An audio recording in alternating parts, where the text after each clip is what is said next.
We acknowledge that Toronto has been home to many nations since time immemorial.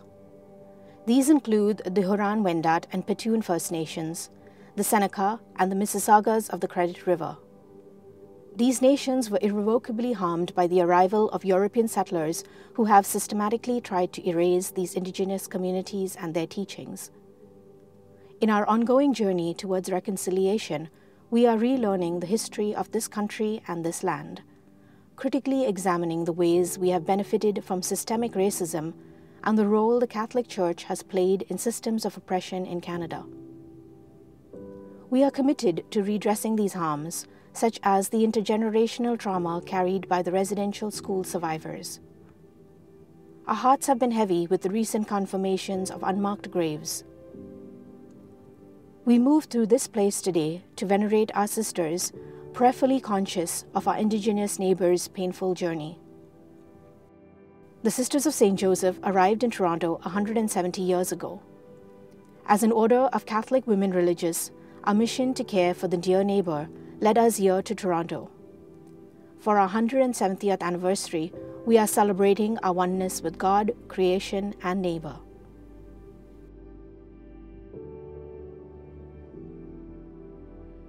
The Congregation of the Sisters of St. Joseph of Toronto are celebrating 170 years of oneness with God, creation, and neighbor. Much of that history is honored here at St. Michael's Cemetery in Midtown Toronto. It was opened in 1855 and the last burial happened in 1980. So here we are with two Sisters of St. Joseph of Toronto. Introduce yourselves, your name, when you entered the congregation, and where you came from before that. My name is Sister Penny McDonald, and I entered the congregation in 1959. I traveled from Edmonton, Alberta to Toronto to join the Sisters of St. Joseph of Toronto. And I'm Sister Kristine Fernandes. I grew up in Mumbai, India, and I joined the Sisters of St. Joseph in Toronto in 2017. This is where the first Sisters of St. Joseph of Toronto are buried. 2021 marks 170 years for the congregation here in Toronto. So 170 years ago, obviously this area did not look like this. Let's sort of try to paint the picture for people about what this looked like at the time that it was open for use. So many of our first sisters were very young when they died. We honor the 94 sisters who are buried here. The great inspiration of their lives is that they reached out to those in need, to the orphans, to the destitute, to the sick, to the dying, and to the poor. And at the time, it was really quite far from the urban center. There's nothing around here. It would have taken a good portion of the day to get here. At what point did the community begin to build up around it? The Deer Park community here at Yonge and St. Clair began in the 1900s. So there is a very rich history connected to this cemetery. I actually have a quote from a book that was written in the 1980s commemorating the anniversary of the cemetery. And just to show what sort of significance this had for the Catholic community at the time, people arrived in numbers. They brought bouquets in glass jars or wreaths of waxed flowers. They prayed, chatted, and visited. They wept and laughed. They told of their troubles and their joys. For some, the cemetery plot was the only land they owned at all, and it provided a special link with the past for them at that time. How do we understand the function of a potter's field in the 21st century, and what significance does this one have for the congregation? So a potter's field is a public burial place for unidentified victims and impoverished citizens, those who could not afford their own cemetery plot. During an epidemic like the cholera and typhus outbreak in the mid-1800s, entire families were wiped out and the unclaimed bodies needed a burial place set aside for the graves of the unknown. So as a Catholic cemetery, the sisters buried here and those laid to rest in the Potter's Field were all part of the early Catholic community here in Toronto. Sisters, tell us more about the life inspirations of some of the congregational leaders resting here. One of them was Sister Delphine Fontbonne, who died in 1856. Sister Delphine was 22 years of age when she left Lyon. as one of 6 missionaries to visit St. Louis in 1836. 16 years later, while she was working in Philadelphia, she and 3 other sisters were missioned to Toronto to take over the management of a home for orphans located on Nelson Street, now Jarvis. She was 38 when she arrived in Toronto. In just over 4 years, Sister Delphine established schools, built a new mother house on Power Street, attracted new sisters to join her mission, worked with Bishop de Charbonnel to plan the House of Providence to accommodate the poor, the sick, the dying, and the destitute. It was to be a house of hospitality to serve the needs of anyone, regardless of religion. The building of the House of Providence began in 1855 and was completed in 1857. Sister Delphine did not live to see its completion because she died from typhus as a result of staying overnight with a distraught woman when Delphine was already fatigued from attending to the sick in her community house. She died February 7, 1856. The second Bishop of Toronto, Armand de Charbonnel, in a letter to the director of the Grand Seminary of Lyon, remembered Delphine as one who was endowed with great wisdom and experience. Her judgment was solid, her mind clear and penetrating, and her prudence enlightened and far-seeing. She was laborious, energetic, active, and provident. And now she is dead at the early age of 42. Her robust health promised her a long life, but she had fallen a victim to her charity while attending some of her sisters and novices stricken with the fever. The sisters aren't the only notable Toronto figures interred here. In fact, some very well-known areas of the city would be very different were it not for their impact. One person being Bernard Short, who opened the Wheat Chief Tavern on the corner of King and Bathurst in 1849, and it's still Toronto's oldest bar. Another really impactful figure is Eugene O'Keefe. Some of us might remember the O'Keefe Center, but in fact, Mr. O'Keefe was a brewer and benefactor of the church.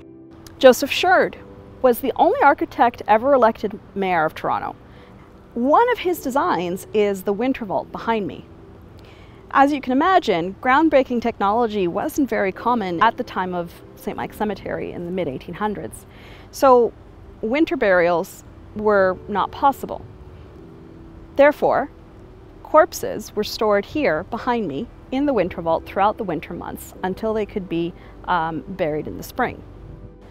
The significance of this place being so important to Toronto's burgeoning Catholic community is also evident by looking at how many other clergy and religious are also here. Resting here are diocesan priests, Basilian fathers, Christian brothers, sisters adorers of the precious blood, sisters of the Good Shepherd, and the Sisters of Loretto. Sister Penny, you told us that Sister Delphine, the first congregation leader, died during the typhus epidemic. Who became the congregation leader after her? Can you tell us about some of the other leaders that are buried here? Sister Teresa Brennan was born on July the 1st, 1831 in Kingston, Ontario. Her family moved to Hamilton, where Teresa grew up and where she met the Sisters of St. Joseph, who were managing an orphanage. She would have met Sister Alphonsus and Sister Martha. Teresa was the first Canadian-born woman to enter the congregation. She entered in 1852, only 9 months after its foundation, when the sisters numbered just 9. At the time of her death in 1887, the community numbered nearly 200. When Teresa entered, she came to the orphanage on Nelson Street, which housed 55 children, as well as the sisters. Teresa was 21 when she joined the community and 26 when she was appointed an elected leader of the congregation.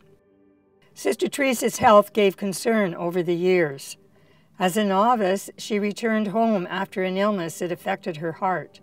She made a remarkable recovery and returned to the community, where she made her profession and engaged in ministry. During her time as leader of the congregation, she oversaw the construction and move from Power Street to the Mother House on Wellesley Street West. Shortly after this move, Sister Teresa resigned her position as leader of the congregation. However, once again, the community elected her to leadership, and this time as assistant to the congregational leader.